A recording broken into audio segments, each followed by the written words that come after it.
Force, ध्यान से समझिएगा, ध्यान से समझिएगा क्या सीन है, ठीक है, देखिएगा क्या सीन है। तो टॉपिक लिखिए, force on current carrying conductor या wire in magnetic field. Force on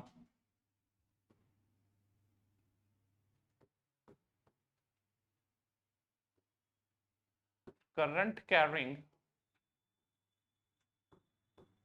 conductor या वायर इन मैग्नेटिक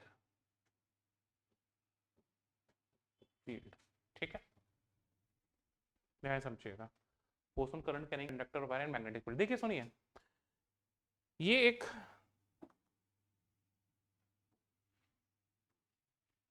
बहुत ही पतला सा कंडक्टर है, बहुत ही पतला सा कंडक्टर है। आगे बात समझ में? ओए ध्यान देना भाई, कहाँ देख रहे हो इधर? मुझे नहीं देख रहे, मैं वहां पर हूँ। हाँ, ये करंट कैरिंग कंडक्टर है, ठीक है। आपको क्या बोला है? आपको ये बोला है कि इसमें number of electrons in unit volume, current electricity पढ़ा था, number of electrons in unit volume कितने हैं? स्मॉल एन, ठीक है, ठीक है, समझ में आया? ये cross section area, cross section area A है, ठीक है। इसके अंदर करंट फ्लो हो रही है, सुनना प्लीज, इसके अंदर करंट फ्लो हो रही है। सपोज आई करंट ऐसे फ्लो हो रही है इसमें, है भाई, समझ में आया क्या? आई करंट ऐसे फ्लो हो रही है तो इलेक्ट्रॉन का ड्रिफ्ट वेलोसिटी इधर होगा, इलेक्ट्रॉन का ड्रिफ्ट वेलोसिटी, एवरेज वेलोसिटी लेता हूं मैं, सबको पकड़ पकड़ के सबको अलग अलग निकाल निकाल के थोड़ा ना पूछ सकता हूं। तो एवरेज वेलोसिटी ले लिया, ड्रिफ्ट वेलोसिटी वीडी, आया समझ में? छोटू क्या होता है ड्रिफ्ट वेलोसिटी का बेटा?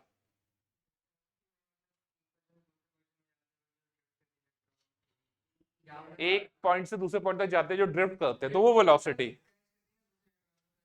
हाँ ठीक है, ठीक है, ठीक है, मान लेता हूं जो तू कहता है, ठीक है, ठीक है। तो समझिएगा ध्यान से, यहां पर कोई मैग्नेटिक फील्ड है, यहां पर कोई मैग्नेटिक फील्ड है बी, मुझे पता नहीं किधर है, देखी जाएगी, ठीक है, कि मैग्नेटिक फील्ड है बी वेक्टर, है ना? आई बात समझ में? ठीक है। इलेक्ट्रॉन का जो ड्रिफ्ट वेलोसिटी होगा, ये तो पक्की बात है, वीडी वेक्टर इधर की तरफ होगा, वीडी वेक्टर जो है वो इधर की तरफ होगा, ये पक्की बात है ना?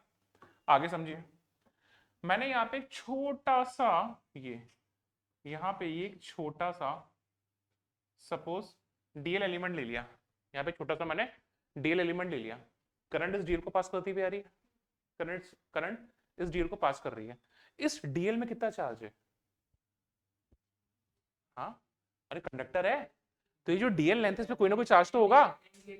N D L E, N D L, N D L A E, अरे ये क्रॉस सेक्शन एरिया, ये क्रॉस सेक्शन एरिया क्या है? ए, ये लेंथ कितनी है? डीएल, ये छोटा सा व्हाइट एलिमेंट, इसका वॉल्यूम कितना हो जाएगा? L, ADL, sorry ADL, unit volume में नंबर ऑफ इलेक्ट्रॉन्स कितने हैं? एन, तो इसके अंदर टोटल इलेक्ट्रॉन्स कितने हो जाएंगे? एन ए डी एल, एक इलेक्ट्रॉन पे चार्ज कितना है? ई, तो एक तरह से इसके अंदर चार्ज कितना हो गया? N A D L E. आगे बात समझ में? यानी यहां पर जो चार्जेस हैं, करंट है, फोर्स जो लगने वाला है डी एफ, उसको मैंने बोल दिया D Q V D vector cross B vector, यही होगा सभी का वेलोसिटी वीडी, मैग्नेटिक फील्ड वहां पे कुछ ना कुछ भी होगा, और डीक्यू में आप मैंने बोल दिया चार्ज है भैया, इस एलिमेंट में ये चार्ज है, ठीक है। तो यहां से डी एफ वेक्टर जो हो जाएगा D Q N A D L E V D vector cross B vector, है ना? वीडी को बाहर ले लिया मैंने,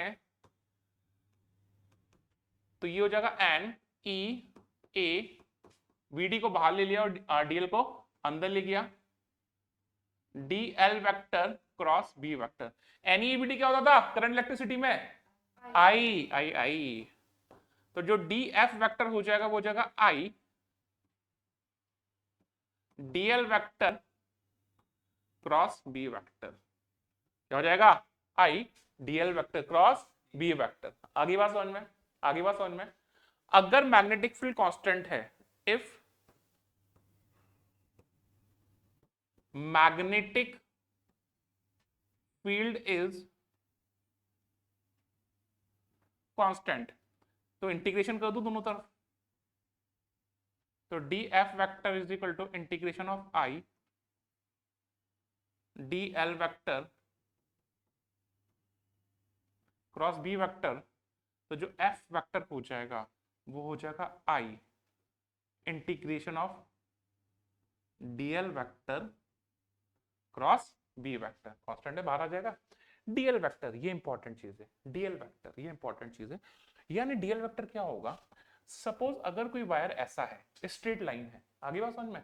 सपोज यहां से यहां ऐसे करंट फ्लो हो रही है, ये आई की डायरेक्शन हो गई और ये जो लेंथ है वो एल है, ठीक है। तो यहां पे ये जो डीएल वेक्टर हो जाएगा करंट की डायरेक्शन में एल वेक्टर हो जाएगा, सॉरी स्मॉल था ना, करंट की डायरेक्शन में एल वेक्टर हो जाएगा। आगे बात समझ में, आगे बात समझ में। सपोज अगर कोई वायर यहां से स्टार्ट होके ऐसे जा रहा है, आगे बात समझ में, और इसमें जो करंट जा रही है आई ऐसे जा रही है, तो डीएल वेक्टर या एल वेक्टर क्या हो जाएगा बेटा, आपको क्या करना है, इनिशियल पॉइंट को फाइनल पॉइंट से ज्वाइन कर दो, इनिशियल पॉइंट को फाइनल पॉइंट से ज्वाइन कर दो, और करंट के अलोंग, ये करंट ऐसे जा रही थी तो इनिशियल से फाइनल के अलोंग डायरेक्शन दे दो, ये हो जाएगा आपका एल वेक्टर, ये हो जाएगा आपका एल वेक्टर। समझ में आया क्या, समझ में आया क्या, पक्की बात है। तो हमेशा आपको एल वेक्टर एक तरह से डिस्प्लेसमेंट टाइप की चीज है वो लेना है, इनिशियल पॉइंट से फाइनल पॉइंट के लिए। आगे बात समझ में, चाहे वायर टेढ़ा मेढ़ा एड़ा भेंगा जैसा भी हो, वैसे मुझे कोई मतलब उससे नहीं है। इतना समझ में आया ना सभी को, ठीक नहीं आया यार, ऐसे से तो ना होता है, ऐसे ऐसे करना, ठीक है, कैसे कैसे, अच्छा ठीक है। अब देखो डायरेक्शन क्या होगी, अरे यार डायरेक्शन कैसी होने वाली है, डायरेक्शन क्या होने वाली है, DL vector cross B vector. मैंने बोला कुछ नहीं पढ़ना अपने को, Fleming right Fleming left Fleming mid, कुछ नहीं, कुछ नहीं, क्रॉस प्रोडक्ट, हमें क्या याद रखना है, सिर्फ क्रॉस प्रोडक्ट। एफ वेक्टर क्या है, I DL vector cross B vector, या I L vector cross B vector. L vector की तरफ रखेंगे उंगलियां, किधर घुमा देंगे, बी वेक्टर की तरफ, थंब क्या दिखाएगा, फोर्स। आई आई कहां से दिखाएगा भाई, क्या हो रहा है, डीएल वेक्टर पे रखेंगे उंगलियां, क्या हो गया देवी, समझ में आ गया, समझ में आया। फॉर एग्जाम्पल सपोज ये कोई वायर है, ये कोई वायर है ना भाई, ये यहां पर मैग्नेटिक फील्ड परपेंडिकुलर इनवर्ट से, इसके अंदर करंट फ्लो रही है ऐसे, तो आई वेक्टर के अलोंग डीएल वेक्टर लेने वाला हूं मैं, तो एल वेक्टर हो गया ऐसे, बी वेक्टर किधर गया अंदर, अरे थंब किधर आ गया ऊपर, तो जो मैग्नेटिक फोर्स लगने वाला है किधर लगने वाला है, ऊपर। आगे बात समझ में, समझ में आ गया, ठीक है। ये कोई वायर है ना, और यहां पे इस टाइप से करंट फ्लो हो रही है आई, और यहां पे मैग्नेटिक फील्ड है डॉट, फोर्स की डायरेक्शन बताओ जल्दी से, राइट या लेफ्ट,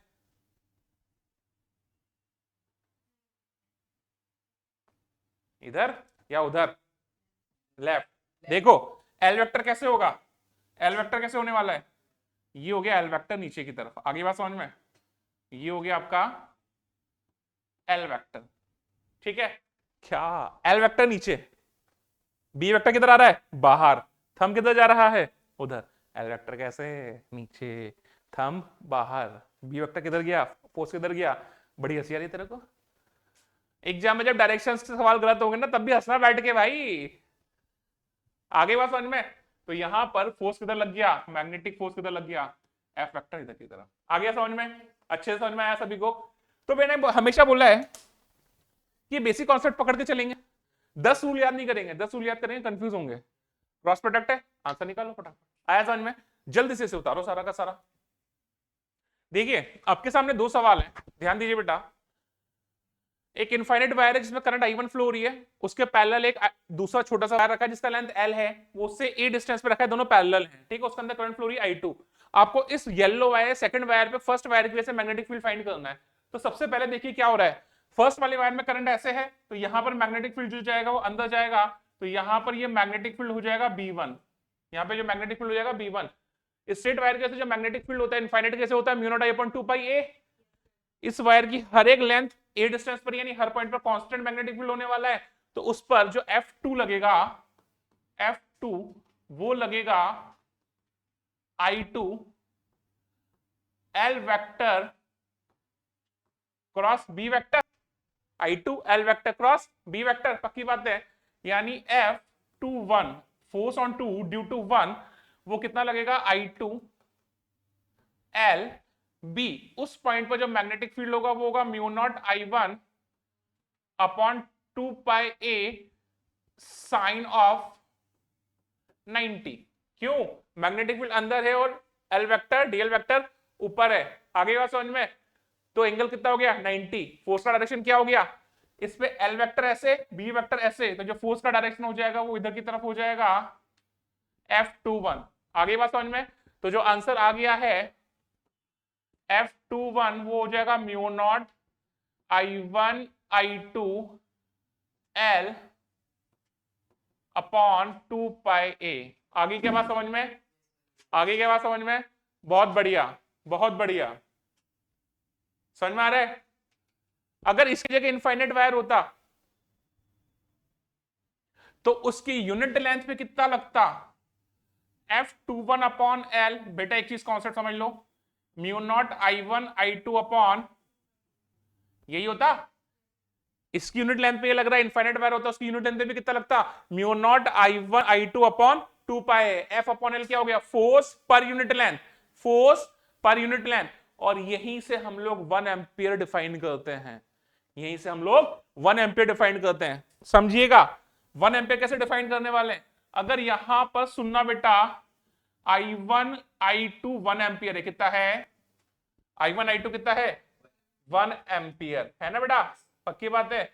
और दोनों वायर के बीच का जो डिस्टेंस है A वो कितना है 1 मीटर, यानी दो इनफाइनाइट वायर है जिनमें इक्वल अमाउंट का करंट फ्लो हो रहा है और दोनों एक दूसरे से 1 मीटर डिस्टेंस पर रखे हुए हैं पैरेलल, समझना इस चीज को।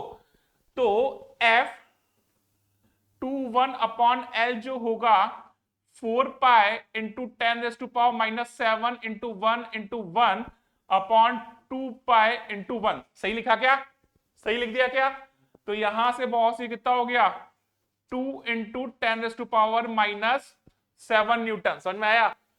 यानी अगर दो इनफाइनाइट पैरेलल वायर एक दूसरे से 1 मीटर दूरी पर रखे हैं और उनमें सेम अमाउंट का करंट फ्लो हो रहा है, तो एक वायर की वजह से दूसरे वायर की यूनिट लेंथ पर अगर 2 इंटू 10⁻⁻7 न्यूटन का फोर्स लगे तो उस इक्वल अमाउंट का करंट जो था उसका वैल्यू कितना था 1 एम्पियर, समझ में आया। 1 एम्पियर का डेफिनेशन समझ में आया, वापस एक बार और समझा रहा हूं। यहां से F अपॉन L कितना आया 2 इंटू 10⁻⁻7 न्यूटन, यानी अगर दो इनफाइनाइट वायर एक दूसरे से 1 मीटर की डिस्टेंस पर एयर या वैक्यूम में रखे हुए हैं और उनमें सेम अमाउंट का करंट फ्लो हो रहा है, सेम अमाउंट का करंट फ्लो हो रहा है, तो एक वायर की वजह से दूसरे वायर की यूनिट लेंथ पर अगर 2 इंटू 10⁻⁻7 न्यूटन का फोर्स लगे तो सेम अमाउंट की करंट का जो वैल्यू था वो कितना था 1 एम्पियर। घुसा भेजे में बोर्ड्स में आएगा, लिख देंगे, समझ में आया। अब अगले सवाल पे चलते हैं। अगला सवाल देखिए, कंडीशन थोड़ी सी डिफर कर रही है, प्लीज कॉन्सेंट्रेट करिए इधर, देख लीजिए। ये एक इनफाइनाइट वायर है जिसके अंदर करंट फ्लो रही है I1, उसके पास एक दूसरा वायर रखा हुआ है जिसके परपेंडिकुलर उसके अंदर करंट फ्लो रही है I2। आपको इस वाले वायर पे इसकी वजह से नेट फोर्स निकालना है, पर अब यहाँ पे चेंजेस क्या होंगे ध्यान दीजिए। जैसे जैसे हम यहाँ पे इस वायर में आगे बढ़ते जाएंगे, इस वायर से डिस्टेंस चेंज होती जाएगी, डिस्टेंस चेंज होती जाएगी, तो मैग्नेटिक फील्ड कितना होता है mu naught I upon 2 pi d। तो जैसे से आगे जा रहे हैं डी बढ़ रहा है, डी बढ़ रहा है तो मैग्नेटिक फील्ड कम हो रहा है, मैग्नेटिक फील्ड कम हो रहा है तो वेरिएबल हो गया, वेरिएबल हो गया तो काम करने का तरीका क्या होगा इंटीग्रेशन। समझ में आया क्या, समझ में आया क्या, क्या कर रहा हूं मैंने क्या किया बेटा, ध्यान से समझिएगा। इस पे एक छोटा सा dx एलिमेंट ले लिया, गोलू समझ में आ रहा है बेटा, जो यहां से x डिस्टेंस पर है, सही बात समझ में। इस छोटे से एलिमेंट पर जो फोर्स लगेगा df बोल दिया मैंने उसे, df कितना लगेगा, करंट कितनी फ्लो हो रही है I2, L vector cross B vector, इसका लेंथ कितना है dx vector cross B vector, आगे बात समझ में, dx vector cross B vector. Obviously बात है इसका dx वेक्टर ऐसे होगा और B वेक्टर यहाँ पे अंदर होगा, मैग्नेटिक फील्ड जो होगा वो पक्की बात है अंदर होगा, तो एंगल कितना हो गया 90 डिग्री, साइन 90 कितना हो गया 1। तो यहां से जो DF हो जाएगा वो हो गया I2 dx, साइन 90 तो 1 डाल देता हूं मैं। इस पॉइंट पर मैग्नेटिक फील्ड कितना हो जाएगा म्यू नॉट I1 अपॉन 2 पाई x। इजी था। अगर पूरे वायर पे निकालना है तो क्या कर दूंगा, इंटीग्रेशन कर दूंगा, तो F इजिकल टू हो जाएगा mu naught I1 I2, mu naught constant, I1 constant, I2 constant upon 2 pi integration of 1 upon x dx। आगे बात समझ में। अगर वायर का ये स्टार्टिंग एंड लूंगा तो x का वैल्यू कितना होगा a, अगर एलिमेंट फाइनल एंड पे लूंगा तो x का वैल्यू कितना हो जाएगा b। तो लिमिट्स लग गई a टू b, तो जो फोर्स आ जाएगा वो आ जाएगा mu naught I1 I2 2 pi 1 upon x ln x ln b minus ln a ln b upon a। तो जो आंसर आ जाएगा वो आ जाएगा ln b upon a। This is the answer. I hope दोनों सवाल समझ में आ गए होंगे। जल्दी से उतार लीजिए, नेक्स्ट सवाल करते हैं। देखिए अगला सवाल आपके सामने है। एक इनफाइनाइट वायर रखा है। सर क्या गाना गा रहे हैं आप क्लास में बैठे बैठे, शांति से पढ़ लीजिए। हाँ, एक इनफाइनाइट वायर है जिसके अंदर से I1 करंट फ्लो हो रही है। उसके पास एक रेक्टेंगुलर कॉइल रखी हुई है जिसके अंदर I2 करंट फ्लो हो रही है। आई बात समझ में। आपको उस कॉइल पर नेट फोर्स फाइंड करना है। ठीक है, आपको क्या करना है, इस कॉइल पे नेट फोर्स फाइंड करना है। तो देखिए ध्यान समझिएगा, इसमें करंट है ऐसे, तो यहाँ पे मैग्नेटिक फील्ड कितना जाएगा अंदर, तो यहाँ पे हर जगह जो मैग्नेटिक फील्ड जाएगा वो भी अंदर जाएगा। आई बात समझ में। ये सवाल भी कर चुके हैं और ये सवाल भी कर चुके हैं, है ना। बस करंट देख लेते हैं, करंट क्या सॉरी फोर्स का डायरेक्शंस देख लेते हैं एक बार। इस वाले में देखो एल वेक्टर ऐसे, बी वेक्टर अंदर, फोर्स किधर आया इधर की तरफ, तो इस पर आगे इधर की तरफ F1, और F1 कितना होगा mu naught I1 I2 L length है क्या L अपॉन 2 पाई। ठीक है, ठीक है। ऊपर वाली की बात करूं, करंट डीएल वेक्टर या एल वेक्टर ऐसे, बी वेक्टर अंदर, फोर्स किधर आया ऊपर की तरफ, समझ में आया छोटू। तो यहां पर ये हो गया F2, और ये कितना था अभी अभी अभी पढ़ा था अपन ने, कितना था बेटा mu naught I1 I2 upon 2 pi ln b upon a। आगे बात समझ में। तीसरे वाले वायर में देख लेते हैं, उसमें करंट नीचे जा रही है तो उसका एल वेक्टर कैसे होगा ऐसे, बी वेक्टर अंदर, फोर्स किधर गया उधर की तरफ, फोर्स किधर गया उधर की तरफ। तो इसके लिए ये हो गया F3, और F3 का वैल्यू हो जाएगा mu naught I1 I2 L upon 2 पाई b, क्योंकि इसकी लेंथ b है। ठीक है, इस वाले में करंट कैसे जा रही है ऐसे, इस वाले में करंट ऐसे जा रही है, तो इसका एल वेक्टर कैसे होगा, एल वेक्टर ऐसे, मैग्नेटिक फील्ड अंदर, फोर्स किधर आएगा नीचे की तरफ। जब नीचे की तरफ फोर्स आएगा तो ये हो गया F4, और ये भी निकाल लिया था अपन ने, कितना था mu naught I1 I2 upon 2 pi ln of b upon a। क्या होगा F2 और F4 तो एक दूसरे को कैंसिल आउट कर देंगे, F1 इधर लग रहा है और F3 उधर लग रहा है। F1 बड़ा है F3 बड़ा है, F3 बड़ा है। शाबाश मेरे नॉन निकालो। अरे दिनोमीटर छोटा है दिनोमीटर, अरे तो भैया F1 बड़ा हुआ ना और F3 छोटा हुआ, तो यानी F नेट जो आ जाएगा भैया, F नेट हो जाएगा F1 माइनस F3, यानी हो जाएगा mu naught I1 I2 L upon 2 pi into 1 upon a minus 1 upon b, यानी किधर मूव करेगा टुवर्ड्स द वायर। समझ में आया क्या, सभी को समझ में आया, जल्दी उतार लीजिए। हाँ भी देखिए नेक्स्ट सवाल आपके सामने है। क्यों क्यों क्यों हंस रहे हो भाई। हाँ, नेक्स्ट सवाल आपके सामने है। आपके पास एक सेमी सर्कुलर कॉइल है, प्लीज कॉन्सेंट्रेट करिए। ये एक सेमी सर्कुलर कॉइल है, दिख रही है, जिसका रेडियस r है। ठीक है, इसके अंदर से करंट फ्लो हो रही है I। ठीक है बॉस, ये एक यूनिफॉर्म मैग्नेटिक फील्ड B में रखी हुई है ऐसे, देख रहा है मैडम ध्यान दो, यानी B वेक्टर और रेडियस पैरेलल है, सॉरी डायमीटर पैरेलल है, दिख रहे हैं आपको। तो आपको बोला है कि ये जो सेमी सर्कुलर कॉइल है उस पर नेट फोर्स कितना लगेगा और टॉर्क कितना लगेगा। क्या क्या पूछा है, सेमी सर्कुलर कॉइल पे नेट फोर्स कितना लगेगा और टॉर्क कितना लगने वाला है। ठीक है बॉस, ठीक है, समझ में आई बात ये। तो यहाँ पे देखो फोर्स कितना होता है I L vector cross B vector, force क्या होता है I L vector cross B vector. तो यहाँ पे देखिए मैग्नेटिक फोर्स हो जाएगा F I L vector cross B vector. आगे बात समझ में? एल वेक्टर क्या होगा? ये इनिशियल पॉइंट या फाइनल पॉइंट, तो सामने की डायरेक्शन में हो जाएगा, पक्की बात है। चांदी तेरे को समझ में भी आ रहा है जो मैं पढ़ा रहा हूं? ये हो जाएगा आई, एल कितना हो जाएगा इनिशियल से फाइनल, लेंथ हो जाएगी 2r b, और ये कितना हो जाएगा साइन 0, तो जो मैग्नेटिक फोर्स हो गया वो कितना हो गया 0। मैग्नेटिक फोर्स कितना हो गया 0। आगे बात समझ में? मैग्नेटिक फोर्स कितना हो गया 0, पक्की बात है। अरे यार फोर्स 0 तो टॉर्क भी 0। शाबाश, फोर्स 0 तो टॉर्क भी 0। अरे भाई फोर्स 0 है तो टॉर्क, नेट फोर्स 0 है तो टॉर्क 0 नहीं, जरूरी नहीं है।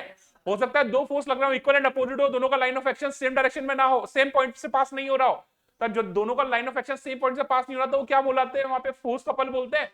और वो क्या करते हैं? वो बॉडी को रोटेट करते हैं। और ये चीज हम लोग पढ़े हैं, कब पढ़े हैं? इलेक्ट्रोस्टैटिक में भी पढ़े हैं।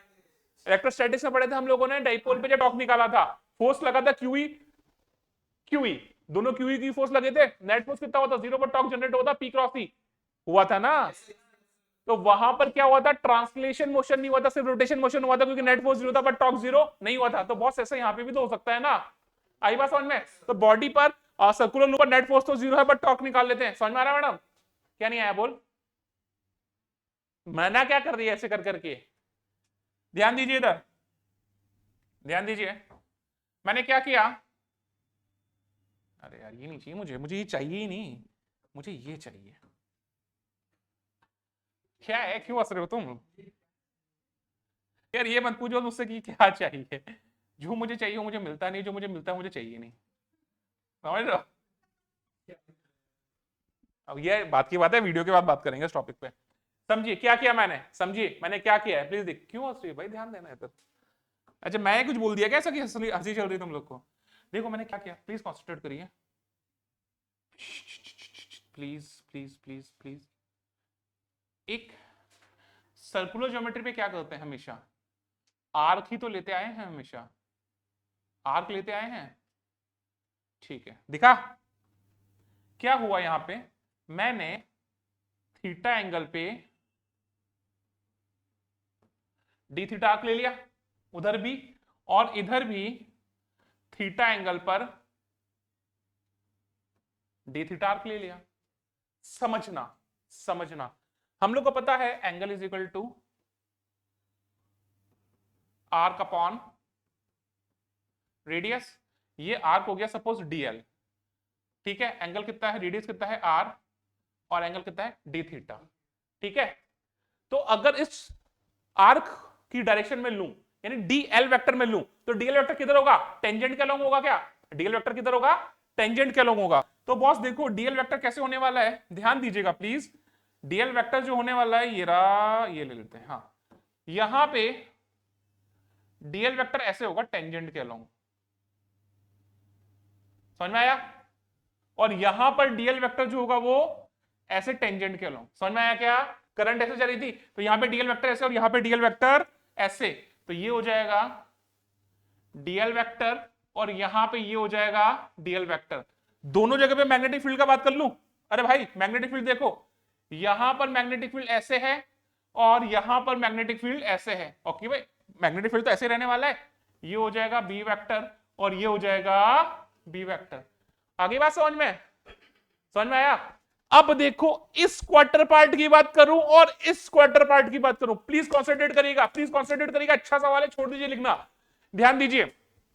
मैग्नेटिक फोर्स क्या होता है? L vector cross B vector. तो देखो इस वाले छोटे से आर्क एलिमेंट में बात करो तो डीएल वेक्टर है ऐसे, मैग्नेटिक फील्ड कैसे ऐसे, तो इस छोटे से आर्क पे फोर्स किधर लगा? अंदर की तरफ, समझ रहे हो? देखो डीएल वेक्टर ऐसे, डीएल क्रॉस भी किधर गया? अंदर। समझ में आ गया क्या? तो इस लाइन के इधर जितनी भी पार्ट्स हैं उन सब पार्ट पे फोर्स लगने वाला है अंदर की तरफ। अरे समझ में आ गया? उधर वाले पार्ट की बात करूं, वहां पे डीएल वेक्टर ऐसे, बी वेक्टर ऊपर आ रहा है, अरे ऐसे तो कर नहीं सकता, तो ऐसे करना पड़ेगा। तो डीएल वेक्टर ऐसे, बी वेक्टर उसे, तो डीएल वेक्टर क्रॉस भी किधर आ गया? बाहर की तरफ। यानी इधर जितने भी पार्ट है में फोर्स किधर लगेगा?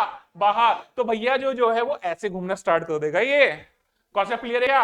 अरे कॉन्सेप्ट क्लियर है?